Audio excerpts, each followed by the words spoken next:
Complex number का जो last class था उसमें हमने देखा था कि जियोमेट्रिकली कॉम्प्लेक्स नंबर को किस तरह से एज पॉइंट्स रिप्रेजेंट कर सकते हैं हम किसी कॉम्प्लेक्स प्लेन में, राइट।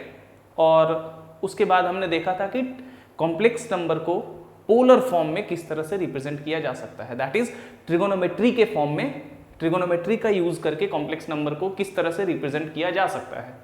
और वहीं पे हमने ये भी देखा था कि कॉम्प्लेक्स नंबर का मॉड्यूलस क्या होता है, किसी भी कॉम्प्लेक्स नंबर का, उसका आर्ग्यूमेंट क्या होता है, प्रिंसिपल आर्ग्यूमेंट क्या होता है, ये सब कुछ हमने देखा था। अंत में हम principal argument of complex number कर रहे थे। अब चलिए थोड़ा सा principal argument of complex number के बारे में और आर्ग्यूमेंट ऑफ कॉम्प्लेक्स नंबर के बारे में आज फिर से थोड़ा सा बात कर लेते हैं, ठीक है। अगर ये कोई कॉम्प्लेक्स प्लेन है x y, ये रियल एक्सिस, ये इमेजिनरी एक्सिस, और ये कोई कॉम्प्लेक्स नंबर z है, राइट। तो ये जो एंगल थीटा बनाएगा ये पॉजिटिव रियल एक्सिस से, वही होता है argument of a complex number z, ठीक है। अब याद रखिए मैंने कहा था जनरली ये जो आर्ग्यूमेंट होता है ये पॉजिटिव डायरेक्शन में हम लेते हैं थोड़ा सा चीज़ों को आसान करने के लिए, बट ऐसा नहीं है कि हमेशा आप पॉजिटिव डायरेक्शन में ही लेंगे, कभी कभी आप नेगेटिव में भी ले सकते हैं। जैसे कि हमने चौथा केस तो जो देखा था कि अगर कोई कॉम्प्लेक्स नंबर चौथे क्वाड्रेंट में लाई करे तो हमने उसका प्रिंसिपल आर्ग्यूमेंट निकाला था, आर्ग्यूमेंट भी देखा था। अगर चौथे क्वाड्रेंट में लाई करे तो हो सकता है ये वाला एंगल डायरेक्ट इसका प्रिंसिपल आर्ग्यूमेंट हो जाएगा, क्योंकि ये माइनस पाई और पाई के बीच में ही तो रहेगा ये एंगल ना। मान लीजिए ये एंगल माइनस थीटा है और यहाँ पे हम z को रिप्रेजेंट कर रहे हैं, ठीक है। तो जरूरी नहीं है कि ये हमेशा पॉजिटिव डायरेक्शन में ही आपको लेना है, बट हाँ जनरली हम पॉजिटिव डायरेक्शन में आर्ग्यूमेंट को लेते हैं और प्रिंसिपल आर्ग्यूमेंट हमेशा माइनस पाई और पाई के बीच में होता है, जहाँ की पाई पे इक्वलिटी होता है माइनस पाई पे नहीं होता है। तो ये था आर्ग्यूमेंट ऑफ कॉम्प्लेक्स नंबर के बारे में कुछ बात। अब एक और चीज, अब मान लीजिए कि थीटा आर्ग्यूमेंट है इस कॉम्प्लेक्स नंबर z का, हमें ये पता है कि trigonometrical ratio of 2n pi plus theta is equal to the corresponding trigonometrical ratio of theta.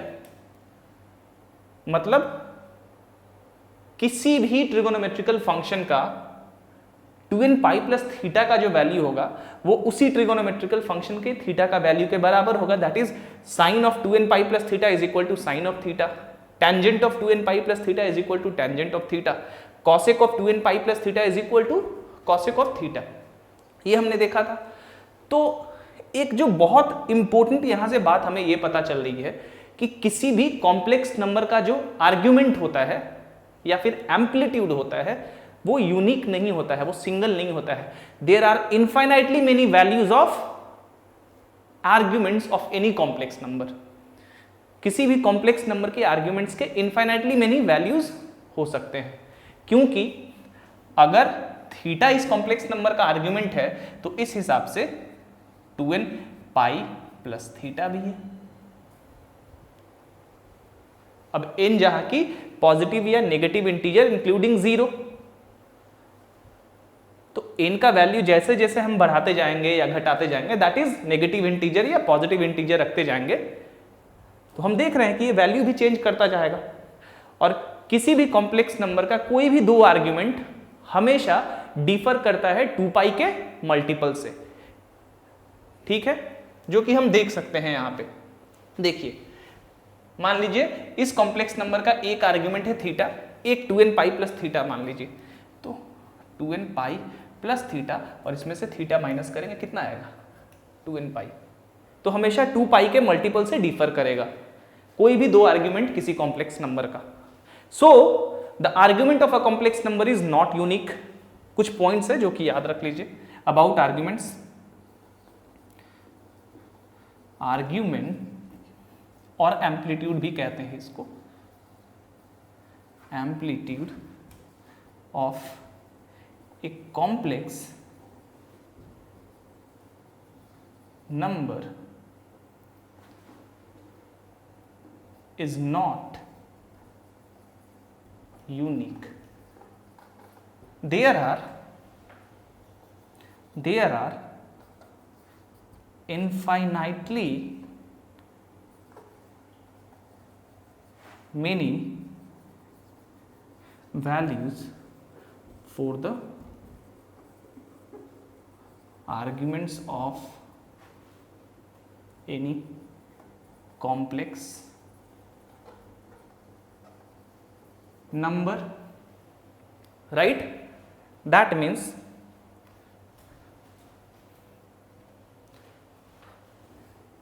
also any two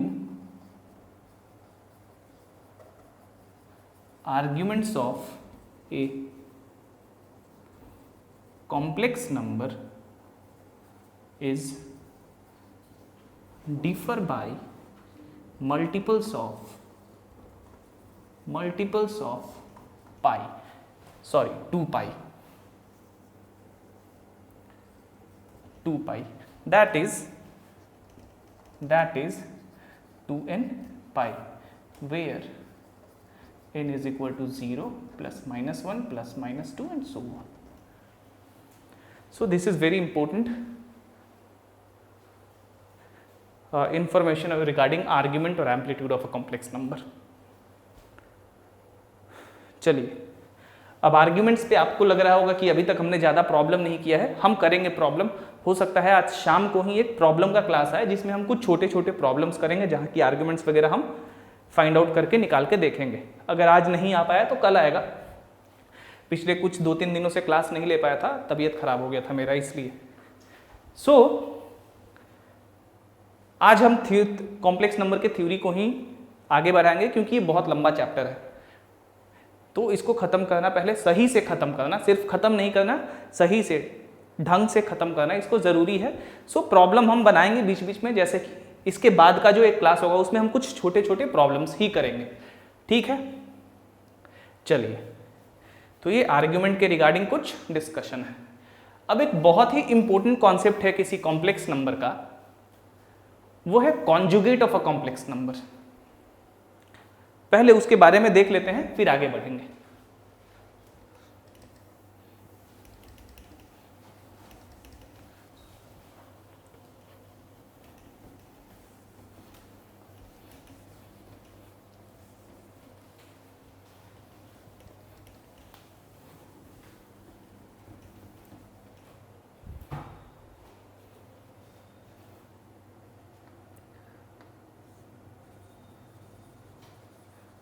Conjugate of a complex number, ये बहुत ही इंपॉर्टेंट कॉन्सेप्ट है कॉम्प्लेक्स नंबर में। Let z is equal to x plus iy be a complex number, then the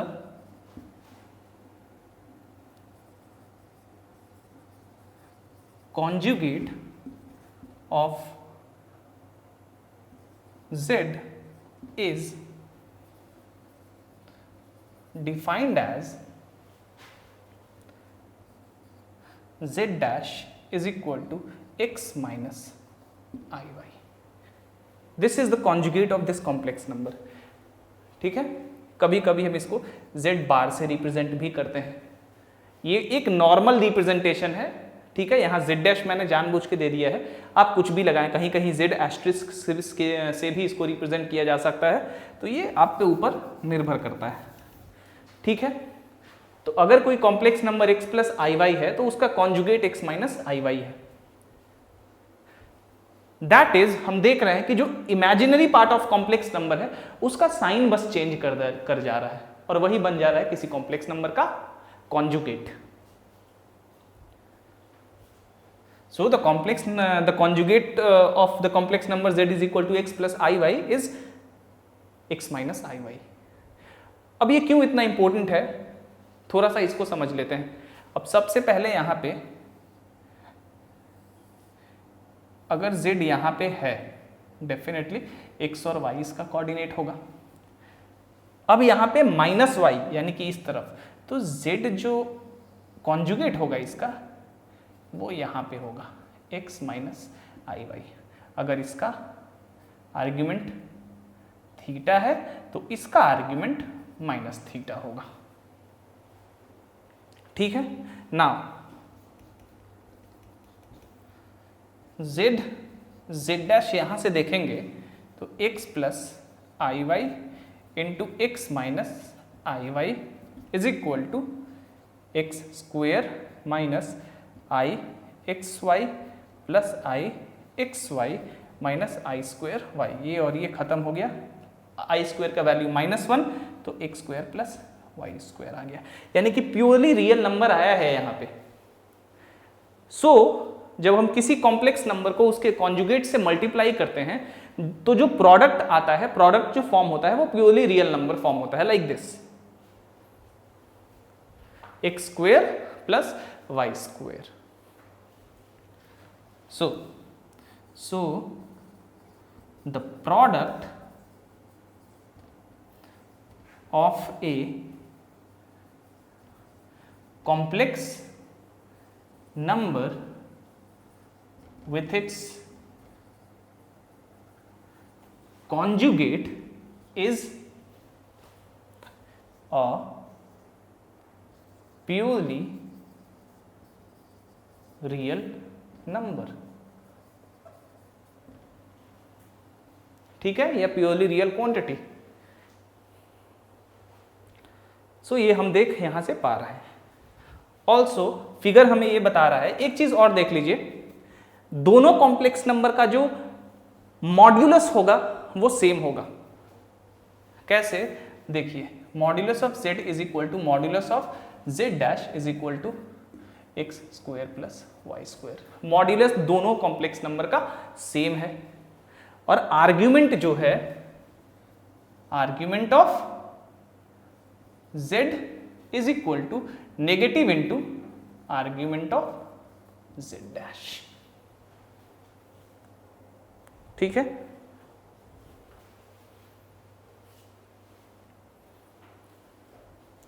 तो this is the conjugate of a complex number. ये आपने समझ लिया होगा कि क्या होता है। अब ये क्यों इंपॉर्टेंट होता है यहां से आप देख सकते हैं। इसीलिए जब डिनोमिनेटर में कोई कॉम्प्लेक्स नंबर होता है उसको रेशनलाइज करना होता है, यानी कि प्योरली रियल फॉर्म में ले आना होता है, तो हम क्या करते हैं, डिनोमिनेटर को मल्टीप्लाई कर देते हैं उसके कॉन्जुगेट से। जैसे हम किसी स्क्वायर रूट को रेशनलाइज करते थे, उसी तरह यहाँ पे किसी कॉम्प्लेक्स नंबर को अगर रेशनलाइज करना होगा या प्योरली रियल फॉर्म में ले आना होगा तो उस पर्टिकुलर कॉम्प्लेक्स नंबर को हमें उसी के कॉन्जुगेट से मल्टीप्लाई करना होगा, तो उसका प्रोडक्ट हमें रियल मिल जाएगा। चलिए नाउ, अब एक बहुत ही इंपॉर्टेंट प्रॉपर्टी होता है कॉन्जुगेट का, उसको आप देख लीजिए सबसे पहले।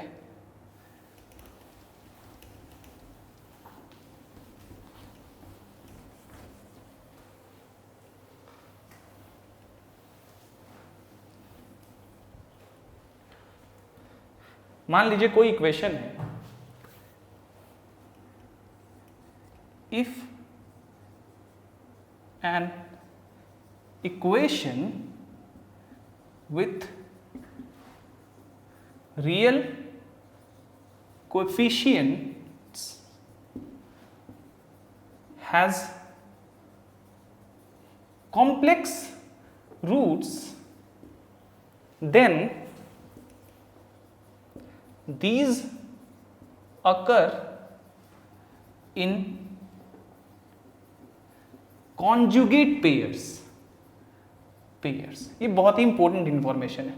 अगर कोई भी इक्वेशन है, ऐसा इक्वेशन जिसका कोएफिशिएंट रियल हो और उस जैसे इक्वेशन का जो रूट आ रहा है, सॉल्यूशन आ रहा है, वो आ रहा है आपका कॉम्प्लेक्स नंबर में, तो वो हमेशा कॉन्जुगेट पेयर में आएगा। मतलब कि अगर एक रूट आएगा a प्लस आई बी तो दूसरा root definitely a minus i b आएगा। एक root a plus i b है तो एक a माइनस आई बी होगा ही, वो कॉन्जुगेट पेयर में होगा हमेशा। अब देखिए इसको प्रूफ कर लेते हैं थोड़ा। मान लीजिए for let fx is equal to 0 be an equation with real coefficients यानी कि जो पॉलिनोमियल है fx इसका कोफिशिएंट रियल है। Suppose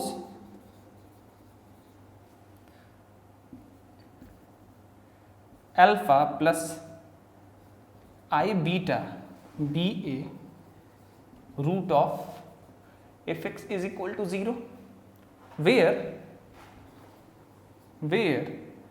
alpha beta are real alpha beta real quantities है, ये हमें पता है कॉम्प्लेक्स नंबर के डेफिनेशन से। Now since alpha plus i beta is the root of fx, then आपको फैक्टर थ्योरम याद होगा,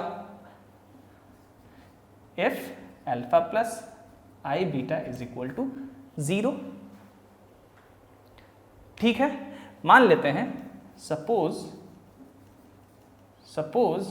if alpha plus i beta हमारा a प्लस आई बी आया, ऐसा मान लेते हैं। इसलिए अगर इसको यहां पे रखेंगे a plus i b is equal to 0, यानी कि 0 प्लस आई 0 लिख सकते हैं। कंपेयरिंग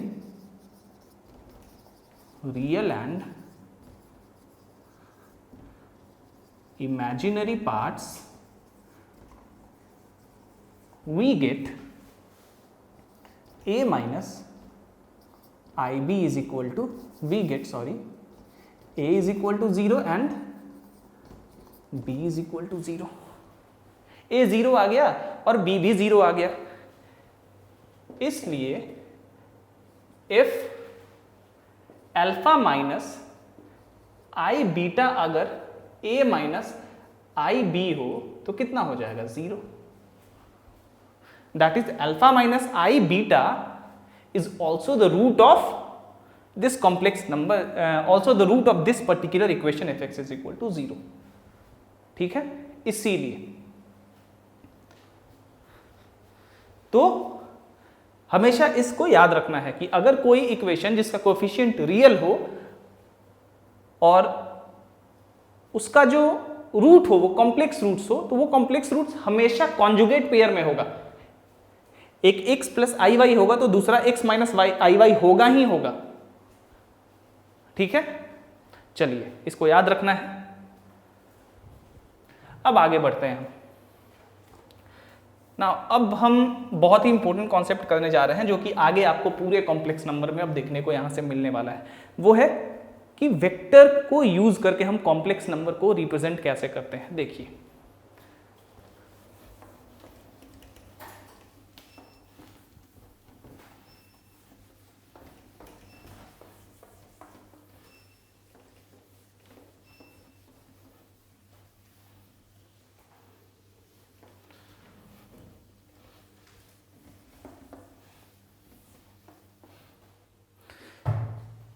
जब आपने वेक्टर पढ़ा था तो आपने देखा था कि किसी भी पॉइंट को, चाहे वो स्पेस में हो या किसी प्लेन में हो, उस पॉइंट को हम लोग उस पॉइंट के पोजीशन वेक्टर से रिप्रेजेंट कर सकते हैं।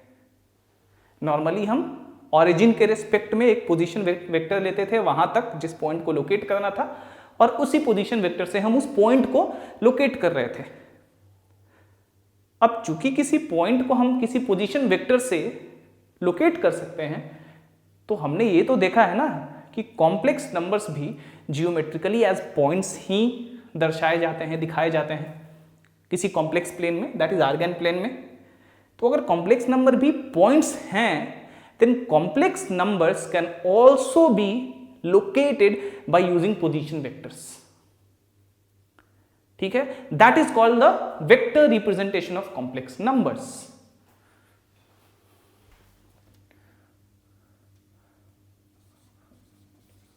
Vector representation of complex numbers. Suppose ये x, ये y, ये आपका रियल एक्सिस, ये आपका इमेजिनरी एक्सिस। एक कॉम्प्लेक्स नंबर यहाँ पे है z, इसका कोऑर्डिनेट x और y है, x और y है, जिसे हम डेफिनेटली x प्लस आई वाई लिख सकते हैं। अब चूंकि ये पॉइंट है तो हम एक वेक्टर लेंगे ऐसे करके यहां तक, ठीक है। एक वेक्टर लेंगे जिस वेक्टर का डायरेक्शन डेफिनेटली ये एंगल थीटा हमें बता देगा। और थीटा साफ साफ आप क्या देख रहे हैं, इसी कॉम्प्लेक्स नंबर का आर्ग्यूमेंट है। तो जो आर्ग्यूमेंट होता है किसी कॉम्प्लेक्स नंबर का, वही बताता है इस पोजीशन वेक्टर का डायरेक्शन, जिस पोजीशन वेक्टर से हम उस पर्टिकुलर कॉम्प्लेक्स नंबर को लोकेट करना चाहते हैं या लोकेट कर रहे हैं। जैसे कि हम यहां पे वेक्टर OZ से लोकेट कर रहे हैं किसको, इस कॉम्प्लेक्स नंबर को। तो vector OZ is equal to Z and magnitude of vector OZ is equal to modulus of the complex number, which is definitely equal to x square plus y square। आपको याद होगा, सबसे पहले थोड़ा ये देख लीजिए, ये x है, ये डेफिनेटली y है, ठीक है। वेक्टर में ऐसे ही तो हम करते थे। तो हम वेक्टर OZ को कैसे रिप्रेजेंट करते थे, एक्स आई प्लस वाई जे। यहाँ पे जो ये जो आई है ये यूनिट वेक्टर आई है, ये कॉम्प्लेक्स इमेजिनरी वाला आई नहीं है, ठीक है। तो हम देख रहे हैं कि वेक्टर OZ को इसी कॉम्प्लेक्स नंबर के रियल और इमेजिनरी पार्ट से हम रिप्रेजेंट कर रहे हैं। दैट इज इस वेक्टर का जो स्केलर कंपोनेंट है एक्स और वाई, वही स्केलर कंपोनेंट्स इस कॉम्प्लेक्स नंबर का रियल पार्ट और इमेजिनरी पार्ट है। दैट इज, अब कंपोनेंट किसी वेक्टर का क्या होता है, प्रोजेक्शन होता है ना, उस वेक्टर का प्रोजेक्शन पर्टिकुलर डायरेक्शन में। दैट मीन्स ये जो OZ है, ये जो OZ है अपने x के तरफ वाला प्रोजेक्शन और y के तरफ वाला प्रोजेक्शन जुड़ के पूरा रिजल्टेंट हमें ये दे रहा है। वेक्टर में भी यही डेफिनेशन होता था, और इसीलिए z का कोऑर्डिनेट क्या है, x और y। ये होता ही है जियोमेट्रिकली आपने ये देखा था, रियल पार्ट और इमेजिनरी पार्ट ऑफ z, ठीक है। तो this is called the vector representation of complex number and argument of z represents the direction of vector OZ। तो हमने देखा कि किसी कॉम्प्लेक्स नंबर का आर्ग्यूमेंट इस वेक्टर का डायरेक्शन हमें बता ही दे रहा है, और ये वेक्टर इस कॉम्प्लेक्स नंबर को इस कॉम्प्लेक्स प्लेन में रिप्रेजेंट भी कर दे रहा है, लोकेट भी कर दे रहा है। तो इसीलिए अब वेक्टर में हमने देखा था कि एडिशन, सब्ट्रैक्शन, ये सब कुछ होता है, किस तरह से हम डिफरेंट वेक्टर्स को जोड़ते हैं तो रिजल्टेंट हमें मिलता है, किस तरह से हम वेक्टर्स को घटाते हैं, डिफरेंस निकालते हैं, किस तरह से मल्टीप्लाई करते थे। अब यहां पे चूंकि किसी कॉम्प्लेक्स नंबर्स को हम वेक्टर से रिप्रेजेंट कर सकते हैं, लोकेट कर सकते हैं, दैट मीन्स कॉम्प्लेक्स नंबर के एडिशन को, सब्ट्रैक्शन को, मल्टीप्लिकेशन को, इन सब को भी वेक्टर का यूज करके समझ सकते हैं। And these are the concepts that we are going to do in this particular topic, and it is very important because most of the problems in examinations like JEE Advanced are coming with this particular concept, ठीक है। Vector representation complex number का बहुत ही important concept है, इसलिए बहुत ध्यान से इसको देखना है। अब आपने बेसिकली तो देख लिया ना कि किस तरह से हम किसी कॉम्प्लेक्स नंबर को लोकेट करते हैं या रिप्रेजेंट करते हैं यहां पे, राइट। यही पोजीशन वेक्टर, कहीं कहीं इसको डिस्प्लेसमेंट वेक्टर भी कहा जाता है, ठीक है। डिस्प्लेसमेंट मतलब आपने फिजिक्स में पढ़ा होगा, किसी भी दो पॉइंट की जो शॉर्टेस्ट डिस्टेंस होता है, ठीक है। लेकिन डिस्टेंस हमारा क्या होता है, एक स्केलर क्वांटिटी होता है। लेकिन अगर वही शॉर्टेस्ट डिस्टेंस में हम डायरेक्शन को ऐड कर देते हैं तो वही हो जाता है डिस्प्लेसमेंट। तो कहीं कहीं इसको डिस्प्लेसमेंट वेक्टर भी कहा जाता है, हम इसको पोजीशन वेक्टर ही कहेंगे क्योंकि हमने वेक्टर को एज अ पोजीशन वेक्टर पढ़ा है, तो उस तरह से ये आसान होगा हमारे लिए। चलिए, सो आपने देखा कि किस तरह से किसी कॉम्प्लेक्स नंबर को हम वेक्टर से लोकेट करते हैं या रिप्रेजेंट करते हैं। अब चलिए सबसे पहले देखते हैं एडिशन ऑफ कॉम्प्लेक्स नंबर को वेक्टर से कैसे समझ सकते हैं।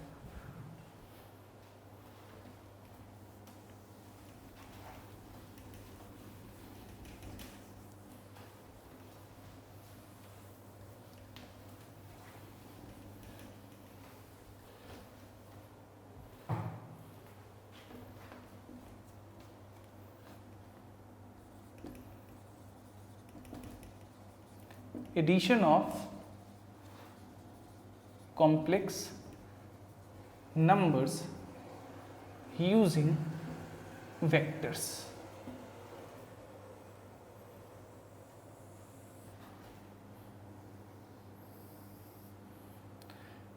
मान लीजिए आपके पास एक कॉम्प्लेक्स नंबर z है, एक कॉम्प्लेक्स नंबर आपके पास, इसको हमने इस वेक्टर से रिप्रेजेंट किया, इसको पॉइंट S मान लेते हैं, इसको हमने ऐसे इस वेक्टर से लोकेट किया। यहाँ पे मान लेते हैं कि हमारा जो है इसी के पैरेलल में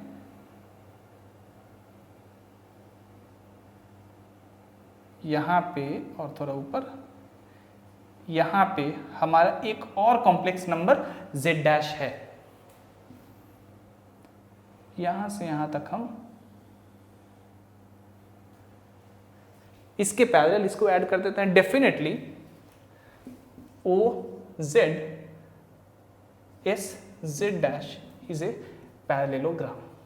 साफ साफ दिख रहा है, ये ओरिजिन है, ये आपका x, ये y, ये y, ये हो गया आपका रियल एक्सिस और ये हो गया आपका इमेजिनरी एक्सिस। ठीक है, अब एक वेक्टर यहां से जो डायगोनल होगा इस पैरेललोग्राम का, वो डायरेक्ट इस पॉइंट S का पोजीशन वेक्टर होगा।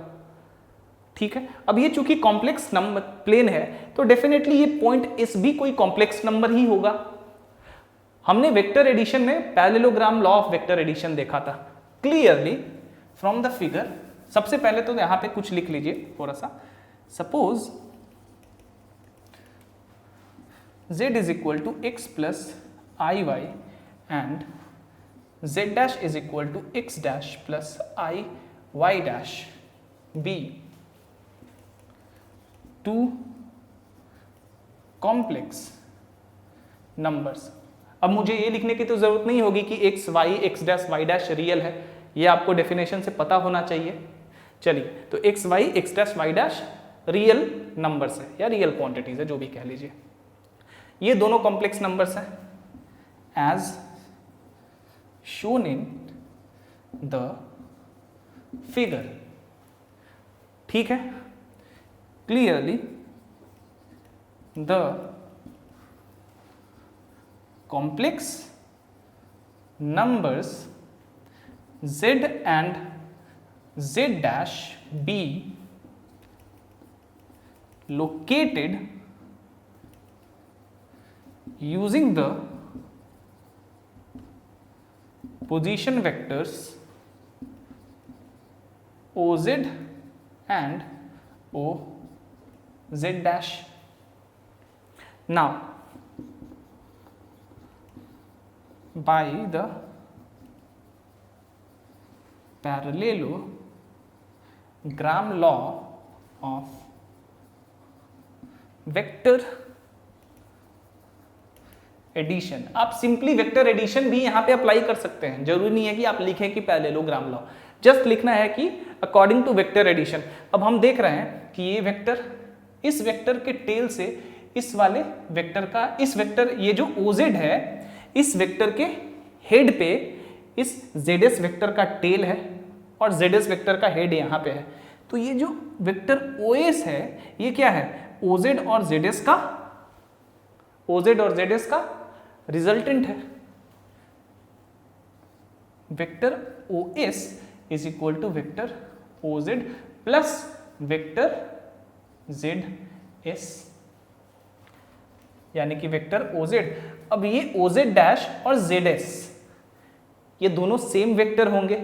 कोई भी वेक्टर जो होता है सेम कब होता है, जब किसी दो वेक्टर का अगर मैग्नीट्यूड और डायरेक्शन सेम है। मैग्नीट्यूड चूंकि पैरेललोग्राम है तो ये तो मैग्नीट्यूड सेम ही होगा, लेंथ सेम होगा, और डायरेक्शन हम देख रहे हैं कि एक ही तरफ है, यानी कि इस ZS को हम लिख सकते हैं OZ dash. That implies vector OS is equal to vector OZ यानी कि complex number Z, vector OZ dash यानी कि complex number Z dash, right. तो S हमारा क्या है, Z प्लस Z डैश है, यही तो S है। S क्या है, यही है, क्योंकि भाई OS वेक्टर जो है ये Z और Z डैश के सम को दिखा रहा है, यानी कि इसका coordinate Z plus Z dash. अब आपको लग रहा होगा कि इसका x एंड y में कोऑर्डिनेट क्यों नहीं निकला, कुछ नहीं है भाई, इसका कोऑर्डिनेट होगा x प्लस x डैश और y प्लस y डैश। आपको देखना है कैसे होगा, तो आप यहीं पे इसका वैल्यू रख लीजिए, x प्लस x डैश आएगा plus i y plus y dash आएगा। साफ साफ है, z is equal to x plus I y रखिए, z dash is equal to x dash plus I y dash रखिए, आपका x और x डैश एक साथ आ जाएगा, i कॉमन लेके y और y डैश एक साथ आ जाएगा, यानी कि इसका जो कोऑर्डिनेट होगा वो क्या होगा, ये होगा, और इस रिप्रेजेंट कर रहा है इस सम को। ठीक है, तो आपने देखा हमने वेक्टर एडिशन को किस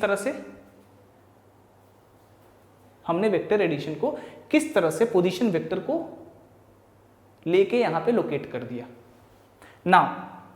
अब हमने OS वेक्टर निकाल लिया, इसलिए magnitude of vector Z plus Z dash, यही तो होगा ना मॉड्यूलस ऑफ दो वेक्टर के सम का।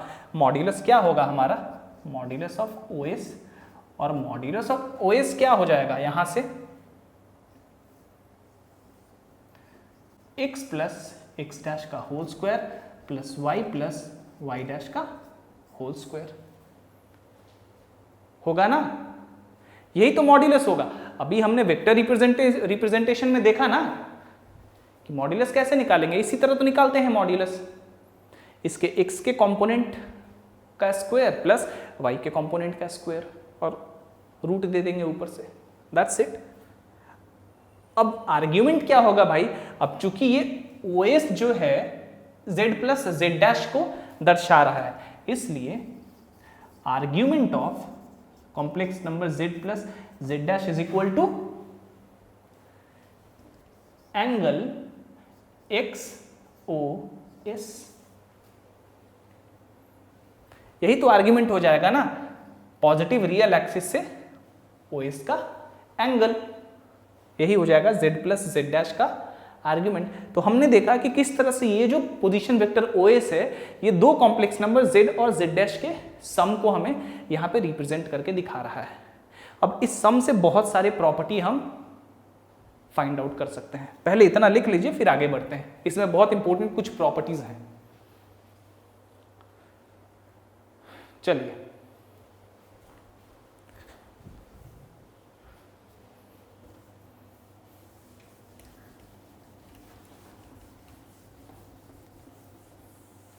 अभी हम वेक्टर एडिशन ही कर रहे हैं, ठीक है, आप कंटिन्यू रखिएगा इसके नीचे।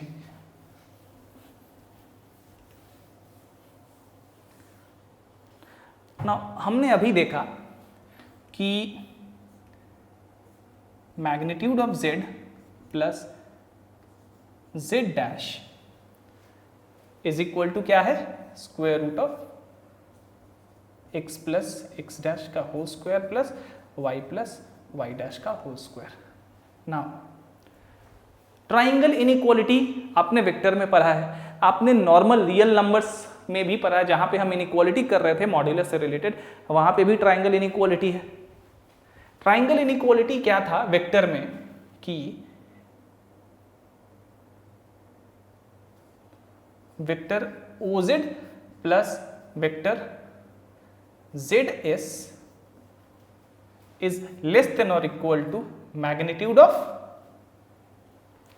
Vector OZ plus magnitude of vector ZS। यही तो ट्राइंगल इनइक्वालिटी था ना। ट्राइंगल इनइक्वालिटी बेसिकली यही था।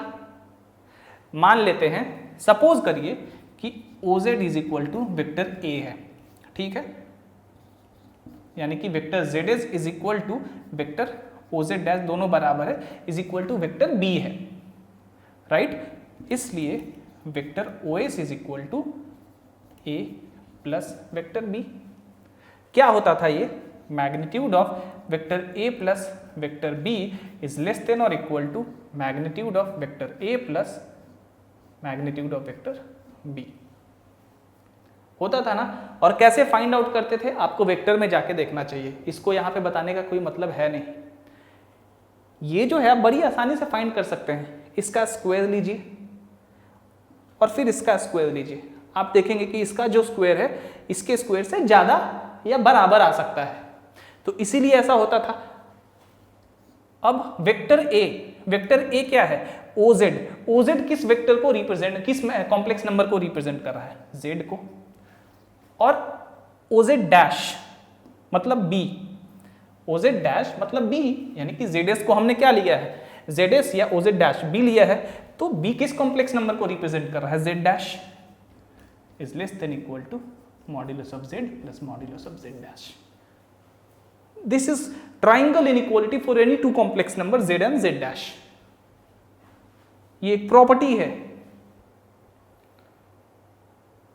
ठीक है, तो इसको याद रखना है। अब बहुत जगह आपको इसका प्रूफ इस तरह से दिया होगा कि आपको इस तरह से दिखा देना चाहिए। ये तो एकदम आसान तरीका है प्रूफ करने का, इससे आसान कुछ भी नहीं है। आप इसका स्क्वायर लीजिए, इसका स्क्वायर लीजिए, इसको वेक्टर फॉर्म में पहले प्रूफ करिए, उसके बाद हर जगह वैल्यू सब्स्टिट्यूट कर देना है, दैट्स इट, ठीक है। ये तो सबसे आसान तरीका है प्रूफ करने का, बट आप इस तरह से भी प्रूफ कर सकते हैं। देखिए, modulus of Z is equal to square root of x square plus y square, modulus of Z dash is equal to square root of x dash square plus y dash square, यही होगा ना। हमें proof करना है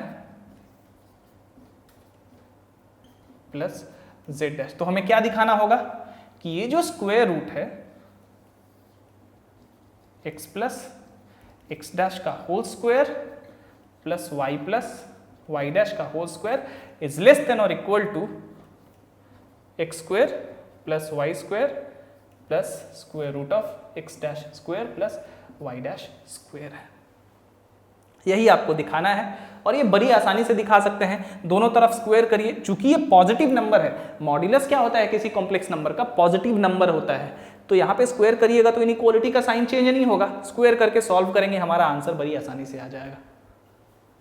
लेकिन मैं अभी भी कहूंगा कि जो अभी वेक्टर वाला मेथड है इसको प्रूव करने का, वो सबसे अच्छा है, और वो प्रूफ मैंने आपको वेक्टर्स में बताया हुआ है, आप वहां से जाके देखिए।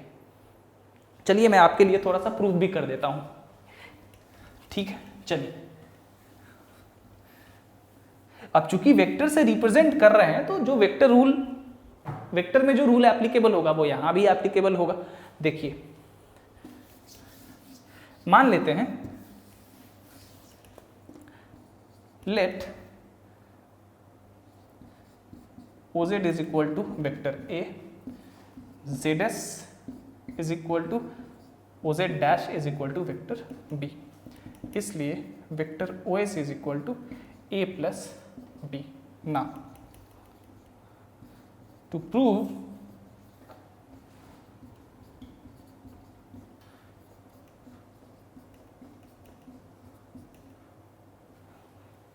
सबसे पहले इसको प्रूफ करते हैं, चाहे इस तरह लिखिए, to prove Z plus Z dash is less than और equal to mod Z plus mod Z dash, we have to prove A plus B is less than or equal to magnitude of A plus magnitude of B, that's it। यही हमें proof करना। Modulus क्या है भाई, modulus तो length ही है, ये भी लेंथ को ही दिखा रहा है, ये भी लेंथ को ही दिखा रहा है, दैट्स इट, नो प्रॉब्लम। इसको स्क्वायर करेंगे, ये सिंपल स्क्वायर आता है आपको, तो क्या हो जाएगा, वेक्टर ए का स्क्वायर प्लस वेक्टर बी का square plus 2 into vector A dot vector B. यही आता है ना हमें, यहां बी कर लीजिए, यानी कि ए स्क्वायर आपको याद है मैग्नीट्यूड स्क्वायर हो जाता है, plus B square plus 2 into vector A dot vector B, A और बी का डॉट प्रोडक्ट। ऑल्सो अब इसको स्क्वायर करेंगे इस तरफ वाले को,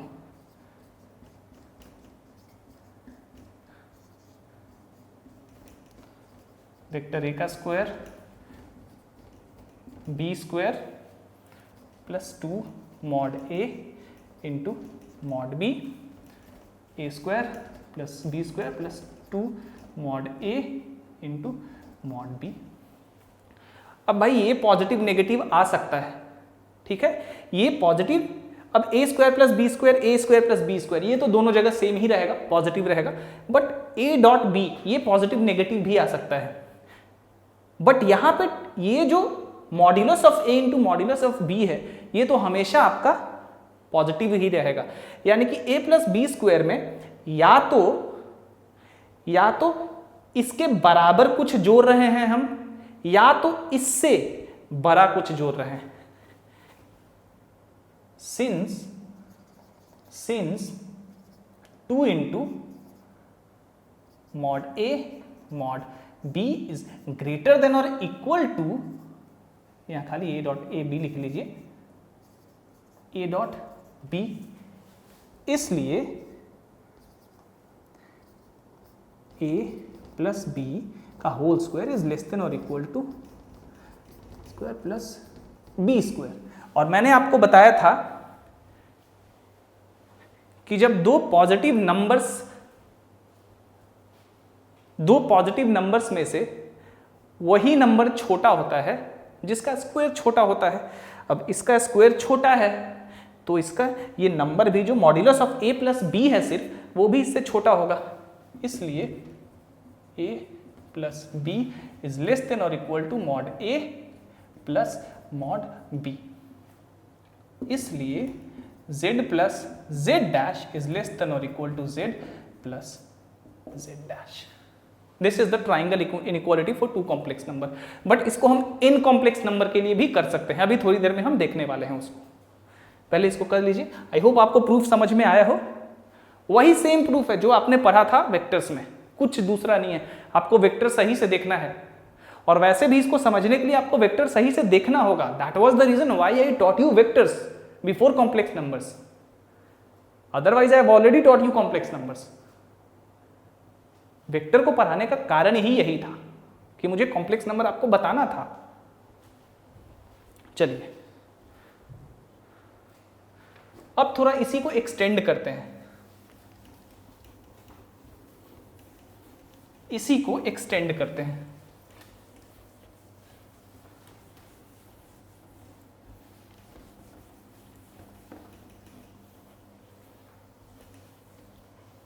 एक्सटेंड मतलब यहां तो दो कॉम्प्लेक्स नंबर था, मान लीजिए बहुत सारा कॉम्प्लेक्स नंबर है,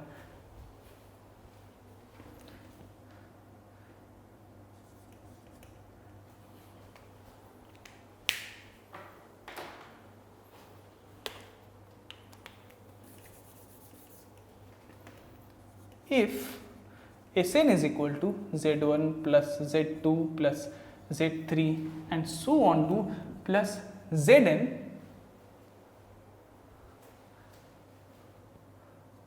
देन अभी आपने देखा कि किस तरह कॉम्प्लेक्स नंबर को हम ऐड करते हैं। जब दो कॉम्प्लेक्स नंबर था तो बड़ी आसानी से हमने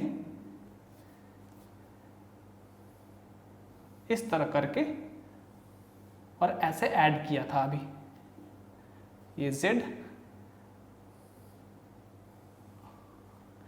ये z डैश और ये z प्लस z डैश, ऐसे ही ऐड किया था। अब मान लीजिए आपके पास इतने सारे इन कॉम्प्लेक्स नंबर्स है, आपके पास इन कॉम्प्लेक्स नंबर है, तो आप कैसे करेंगे? चलिए देखते हैं इसको भी। सबसे पहले तो अगर इन कॉम्प्लेक्स नंबर भी है तो भी हमें कोई दिक्कत नहीं है। देखिए क्यों, मान लीजिए यहां पे आपका Z1 है, राइट। यहां पे आपका हम S2 बनाते हैं,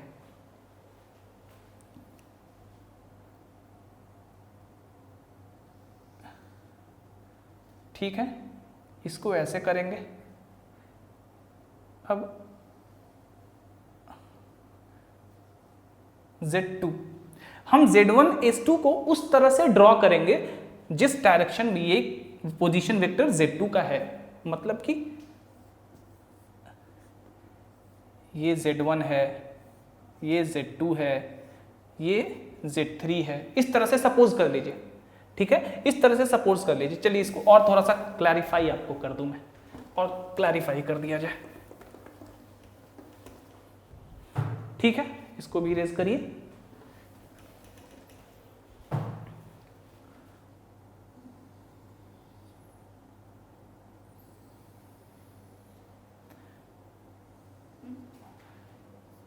x यानी कि रियल, ये y यानी कि इमेजिनरी। यहाँ पे मान लेते हैं कि आपका Z1 है, यहाँ पे आपका Z2 है, यहाँ पे आपका Z3 है, एंड सो ऑन, इस तरह से है। पहले इन तीनों के बारे में देख लेते हैं। अब क्या करेंगे, डेफिनेटली इसका पोजीशन वेक्टर हम ऐसे करके लोकेट कर सकते हैं, ठीक है, और इसका पोजीशन वेक्टर हमारा इस तरह करके होगा। अब हमें जो Z1 S2 हमारा पॉइंट होगा वो क्या होगा, इस तरह से हम एक पॉइंट इसके पैरेलल में, एकदम इसके पैरेलल में और इसके बराबर,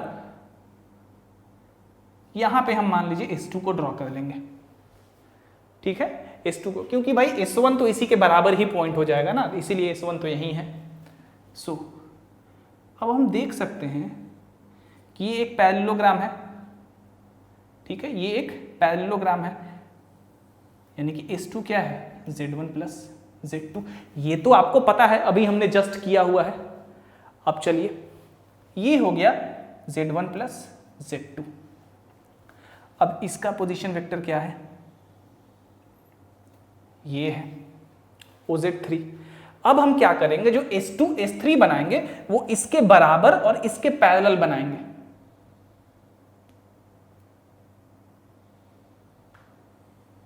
इस तरह से, ठीक है।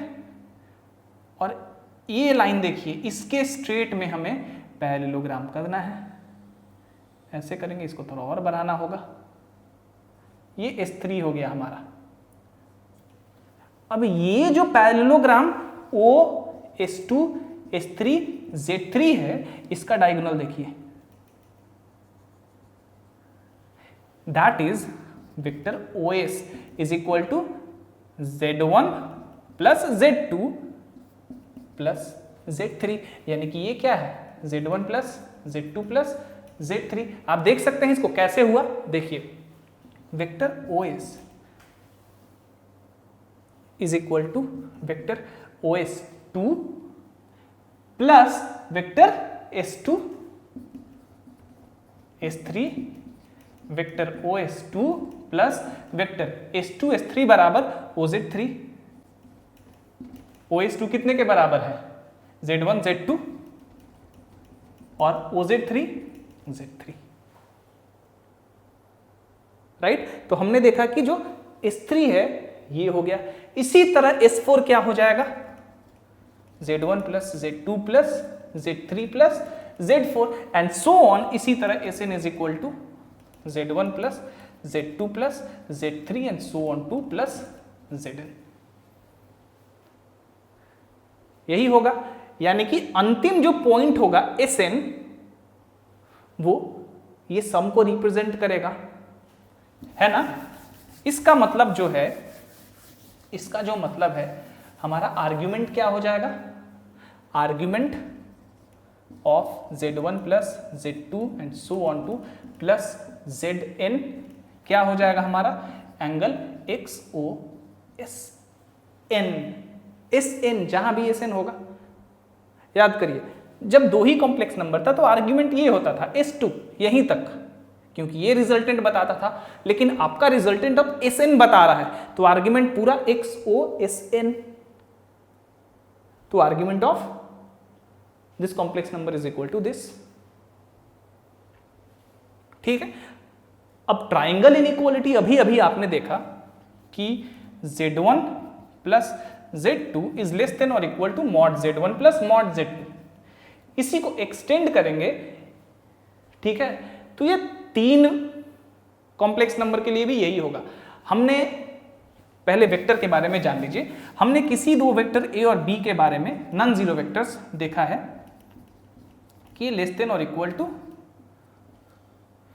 A प्लस इस तरह से होता है, राइट, ऐसे होता है।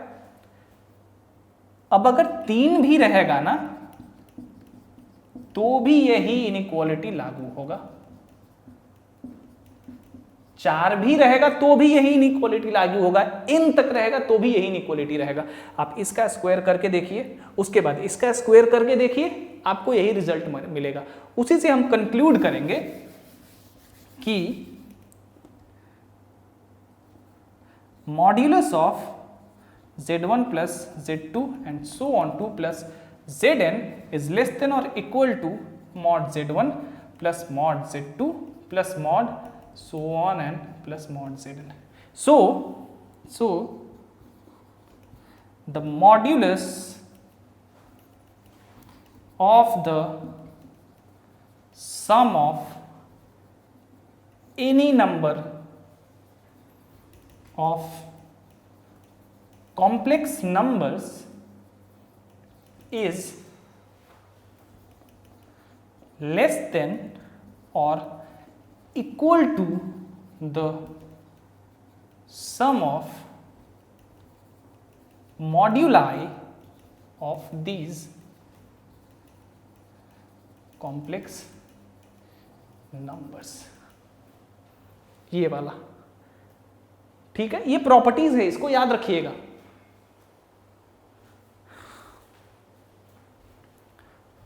ठीक है, so this is the sum of a number of complex numbers. कुछ नहीं करना है, सारे प्रॉपर्टीज वही सारे एप्लीकेबल होते हैं और इसमें ज्यादा कुछ है नहीं। ठीक है, ये कॉन्सेप्ट है, बस आपको कॉन्सेप्ट जानना है। अगर आपने कॉन्सेप्ट जान लिया तो प्रॉब्लम बनाने के बाद हम हर चीज को ग्रैब कर लेंगे। ठीक है, और बहुत बच्चों को ये भी लग रहा होगा कि भाई कॉम्प्लेक्स नंबर में कितना कुछ इधर उधर दिया। कॉम्प्लेक्स नंबर एक ऐसा चैप्टर है ना जिसके लिए कोई आप एक पर्टिकुलर किताब नहीं फाइंड कर सकते हैं। जब मैं सबसे पहली बार कॉम्प्लेक्स नंबर पढ़ रहा था तो मुझे समझ में नहीं आ रहा था कि ये कहाँ से करूँ, कहीं पे मुझे ठीक से कुछ पता ही नहीं चल रहा था कि कहाँ से क्या करना है, किस बुक में सही से दिया हुआ है, किसी में दिया हुआ है तो हर प्रॉब्लम में ही फॉर्मूला ही दिया हुआ है। 200 300 प्रॉपर्टीज दिए हुए हैं जिसका कोई मतलब ही नहीं बनता है। तो फिर मैंने क्या किया था उस समय कि मैंने बहुत सारा बुक इकट्ठा किया, जहां तहां से किसी से कुछ अच्छा लगा तो वहां से उसको देख लिया, किसी बुक से कॉम्प्लेक्स नंबर का मुझे रिप्रेजेंटेशन अच्छा लगा तो वो देख लिया, किसी से पोलर फॉर्म का रिप्रेजेंटेशन अच्छा लगा तो वहां से वो समझ लिया। इस तरह कर करके मैंने कॉम्प्लेक्स नंबर उसके बाद देखा। सो कॉम्प्लेक्स नंबर इस तरह के चैप्टर को पढ़ने के लिए आपको अपना माइंड ओपन रखना होगा। बिल्कुल ये नहीं कि एकदम किसी एक किताब पे टिक जाए कि नहीं इतना कुछ दिया हुआ है ये सारा कुछ रटना है हमें। रटने से कोई फायदा नहीं होगा, आपसे प्रॉब्लम नहीं बनेगा। Believe me, you have to understand the concept. वही एक तरीका है जो आपसे प्रॉब्लम बनवा सकता है, अदरवाइज नहीं। ठीक है, तो थोड़ा ओपन माइंड रखिए। अब जैसे कि ये प्रॉपर्टी इंपॉर्टेंट है, इसको आपको सबसे पहले समझना है। आप समझेंगे तो प्रॉपर्टी ऑटोमेटिकली याद हो जाएगा, रटना नहीं पड़ेगा आपको, वो मेमोराइज हो जाएगा जैसे ही आप प्रॉब्लम बनाना शुरू करेंगे। ठीक है, so this is the representation of sum of complex numbers using vectors. Difference देख लेते हैं थोड़ा।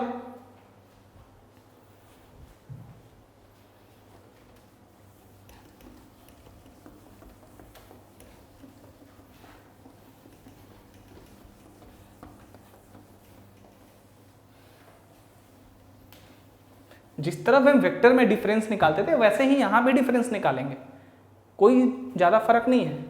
लेकिन चीज़ों को आसान बनाने के लिए डिफरेंस ऑफ कॉम्प्लेक्स नंबर्स।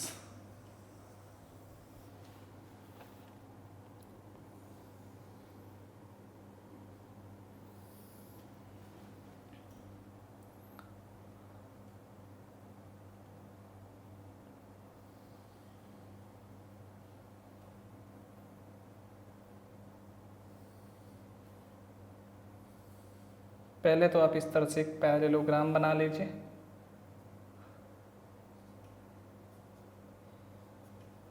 ठीक है, डिफरेंस भी हम सम की तरह ही समझ लेंगे, कोई ज़्यादा इसमें टेंशन वाली चीज़ नहीं है।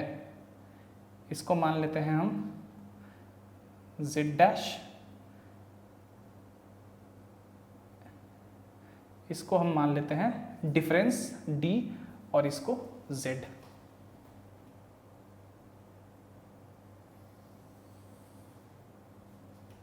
ठीक है, चलिए भाई, vector O Z is equal to vector O Z dash plus vector Z dash Z, Z dash Z. हाँ ठीक है, ओ जेड डैश और हाँ ठीक है, vector O Z is equal to vector O Z dash Z dash Z को OD लिख सकते हैं, vector OD is equal to vector O Z dash minus vector O dash Z O Z dash Z minus Z dash. यानी कि ये जो point D है, यानी कि ये जो पोजीशन वेक्टर है, यही दिखा रहा है आपको जेड माइनस जेड डैश को। Clearly, if z is equal to x plus iy and z dash is equal to x dash plus iy dash,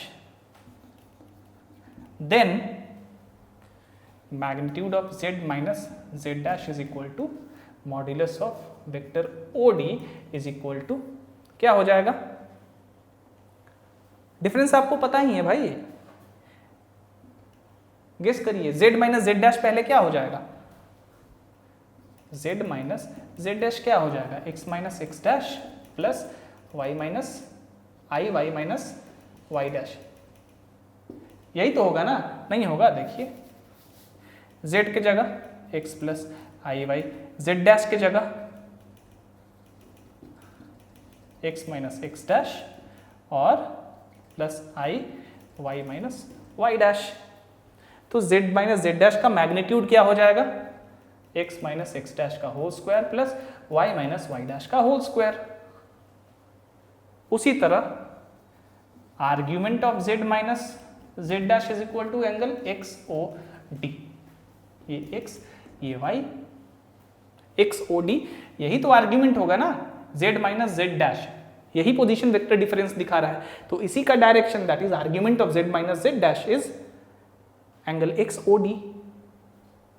This is difference of complex number.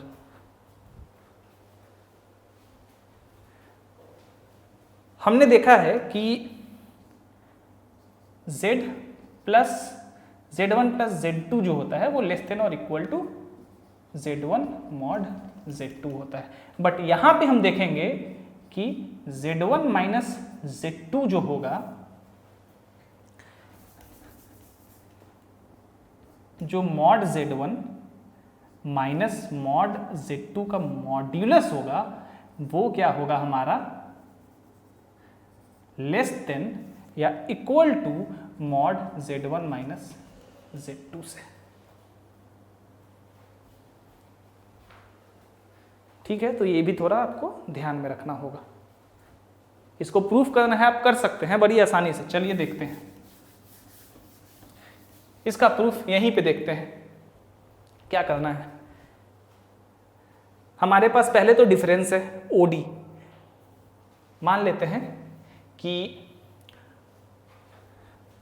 इसको erase कर दूं, इसका काम हो गया होगा।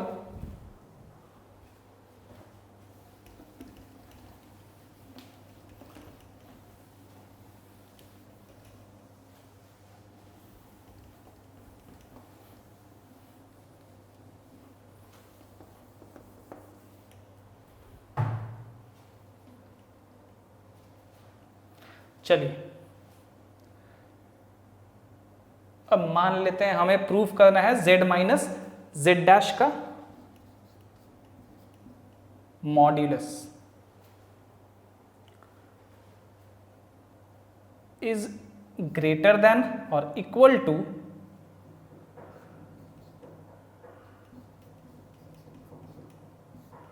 इससे। चलिए देखते हैं क्या करना है। Sorry, z minus Z dash है यहाँ पे, इसको देखते हैं। मान लेते हैं वेक्टर z जो है हमारा, वेक्टर z को हम मान लेते हैं a, इसको मान लेते हैं b और इस वाले को मान लेते हैं c। सो वेक्टर c क्या दिखा रहा है हमें? Vector a minus vector b। c यही तो है ना, क्योंकि ओडी किसको, इसी को रिप्रेजेंट कर रहा है, तो ये वेक्टर हमें दिखाया जा रहा है। हमें प्रूफ करना है कि b का मैग्नीट्यूड इज ग्रेटर देन और इक्वल टू z, माफ करिएगा, magnitude of vector a minus magnitude of vector b। यही हमें प्रूफ करना है। चलिए सबसे पहले इसका स्क्वायर करते हैं हम, तो हो जाएगा हमारा इज इक्वल टू क्या हो जाएगा, a square plus b square minus 2a dot b। इसको स्क्वायर करते हैं, a माइनस वेक्टर b का होल स्क्वायर। तो डायरेक्ट लिखता हूं a square plus b square minus 2ab। ठीक है भाई। अब एक बात बताइए, जब प्लस वाला था तब तो ये हमें फायदा दे रहा था, ये बड़ा हो रहा था, नहीं तो बराबर हो रहा था। बट अब ये तो हो सकता है पॉजिटिव या नेगेटिव हो जाए। अगर ये नेगेटिव हो गया a डॉट बी, तो नेगेटिव पहले से है, नेगेटिव नेगेटिव मिलके ये पॉजिटिव बन जाएगा। यानी कि a square plus b square दो पहले से पॉजिटिव नंबर्स का सम है, उसके साथ ये पॉजिटिव नंबर भी जुड़ जाएगा। बट अब चूंकि मैग्नीट्यूड ऑफ वेक्टर a और मैग्नीट्यूड ऑफ वेक्टर b हमेशा पॉजिटिव होगा, तो a प्लस बी स्क्वायर का जो सम है इसमें से हमेशा ये चीज घटेगा, जुड़ेगा तो नहीं। दैट मीन्स जो a माइनस बी का होल स्क्वायर है वो या तो इससे यानी कि इससे ज्यादा होगा, नहीं तो बराबर होगा। बराबर किस केस में? अगर दोनों बराबर आ गया, ये ऐसा कंडीशन आया कि दोनों बराबर आ गया। मान लीजिए यहाँ पे ये पॉजिटिव आ गया, ये भी पॉजिटिव आ गया और सेम नंबर है, यहाँ पे ये भी पॉजिटिव आ गया, तो बराबर नंबर है। अब यहाँ से भी बराबर घटेगा, यहाँ से भी बराबर घटेगा, तो उस केस में इक्वलिटी का साइन है, इसीलिए इक्वलिटी का साइन। तो क्लियरली यहाँ से क्या हो जाएगा, modulus of a minus b is greater than और equal to modulus of a का होल स्क्वायर, माफ करिएगा, माइनस मॉड्यूलस ऑफ b का होल स्क्वायर। लेकिन यहां पे हमें यह प्रूफ करना है कि इसका होल मॉड्यूलस ये क्यों आया। अब देखिए, अब इसका स्क्वायर, अब हमें ये पता है कि दो नंबर्स में से छोटा वही नंबर होगा जिसका स्क्वायर छोटा होगा, और बड़ा वही नंबर होगा जिसका बड़ा स्क्वायर होगा। दो पॉजिटिव नंबर्स में से, याद करिएगा, दो पॉजिटिव नंबर में से छोटा वही होगा जिसका स्क्वायर छोटा होगा, और बड़ा वही होगा जिसका स्क्वायर बड़ा होगा। अब दो पॉजिटिव नंबर, अगर modulus of a minus modulus of b के ऊपर मैं मॉड्यूलस नहीं लगाऊं, अगर नहीं लगाऊं तो हो सकता है कि ये नंबर मुझे एक नेगेटिव कुछ मिल जाए। अगर ये बड़ा हुआ तो नेगेटिव मिल जाएगा हमें, है कि नहीं है। इसीलिए हमें एक मॉड्यूलस लगा के ये पहले दिखाना होगा कि हम दो पॉजिटिव नंबर्स की ही बात कर रहे हैं। हम क्या कर रहे हैं, दो पॉजिटिव नंबर्स की ही बात कर रहे हैं। अब यहां पे ये मॉड्यूलस है, ये तो पॉजिटिव होगा, है कि नहीं, ये तो पॉजिटिव होगा, बट सिर्फ modulus A minus modulus of B करेंगे तो हो सकता है कि ये नेगेटिव आ जाए। इसलिए A minus B is greater than whole modulus of mod A minus mod B. आपका प्रूफ हो गया। That is z minus z dash is greater than modulus of z minus modulus of z dash.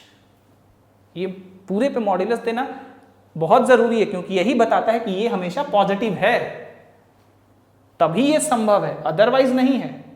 अगर ये positive number नहीं रहेगा तो फिर ये तो संभव नहीं है ना, क्योंकि दो पॉजिटिव नंबर में वही छोटा होता है जिसका स्क्वायर छोटा होता है, और वही बड़ा होता है जिसका स्क्वायर बड़ा होता है।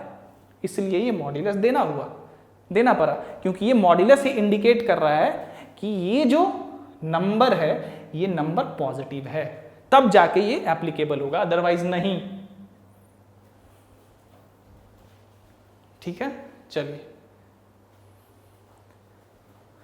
ट्राइंगल इनइक्वालिटी बहुत इंपॉर्टेंट था, जो इससे पहले हमने सम में किया था, वो बहुत इंपॉर्टेंट है, उसके बहुत सारे एप्लीकेशंस होते हैं। चलिए आगे बढ़ते हैं। तो आपने डिफरेंस ऑफ कॉम्प्लेक्स नंबर समझ लिया, अब हमें प्रोडक्ट ऑफ कॉम्प्लेक्स नंबर करना है। क्योंकि पिछला कुछ क्लास बहुत लंबा हो रहा था, तो मैं अब कॉम्प्लेक्स नंबर को थोड़ा पार्ट बाय पार्ट पढ़ाऊंगा। ठीक है, 1 घंटा से थोड़ा ज़्यादा हो गया है,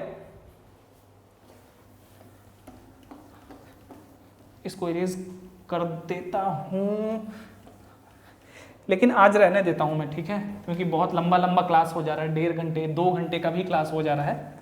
तो मैं क्या करता हूं ना कि इसको पार्ट बाय पार्ट पढ़ाता हूं। यहाँ तक अभी मैं ये लेक्चर अभी मैं अपलोड करूँगा, और उसके बाद आज शाम को ही मैं कोशिश करूँगा कि प्रोडक्ट ऑफ कॉम्प्लेक्स नंबर भी आपको करवाऊँ, क्योंकि वो बहुत इंपॉर्टेंट है। ठीक है, तो वहाँ से हम लोग आज शाम में करेंगे। अब जैसा कि मैंने कहा था कि प्रॉब्लम भी कुछ करेंगे, तो मैं देखता हूँ कि शाम में पहले प्रोडक्ट करवाता हूँ। एक काम करता हूँ, मैं अगले क्लास में पहले प्रोडक्ट ऑफ कॉम्प्लेक्स नंबर्स को, कोशेंट ऑफ कॉम्प्लेक्स नंबर को, इनवर्स ऑफ कॉम्प्लेक्स नंबर को खत्म कर दूंगा, उसके बाद हम एक प्रॉब्लम का क्लास करेंगे। ठीक है, ऐसे हमारा जो थियोरेटिकल पोर्शन है वो भी ठीक ठाक खत्म हो गया होगा। तो उसके बाद एक छोटा सा क्लास करेंगे प्रॉब्लम का, उसके बाद फिर थ्योरी को कंटिन्यू रखेंगे। अब जैसा कि मैंने कहा था कॉम्प्लेक्स नंबर लंबा चैप्टर है, तो आज के लिए इतना ही रहने देते हैं, नहीं तो फिर क्लास लंबा हो जाएगा।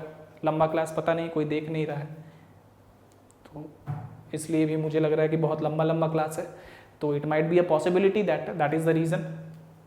तो देखते हैं, आप कहिए अगर आपको लॉन्ग क्लासेस में दिक्कत नहीं है तो मैं फिर उसी तरह से नॉर्मल करेंगे, एक क्लास 1.5 घंटे से ऊपर का होगा फिर। ठीक है, तो उस तरह से हम करेंगे, देखते हैं, देख लीजिए पहले। तो आज यहीं तक रहने देते हैं, इसके बाद हम जो अगला क्लास करेंगे हो सकता है आज शाम में ही, जैसा कि मैंने कहा, उस क्लास में हम लोग product of complex numbers, quotients of complex numbers, inverse of complex numbers, ये सारा कुछ करेंगे। ठीक है, और वो बहुत इंपॉर्टेंट टॉपिक होगा। तो चलिए आज का क्लास यहीं पे ख़त्म करते हैं। Thank you.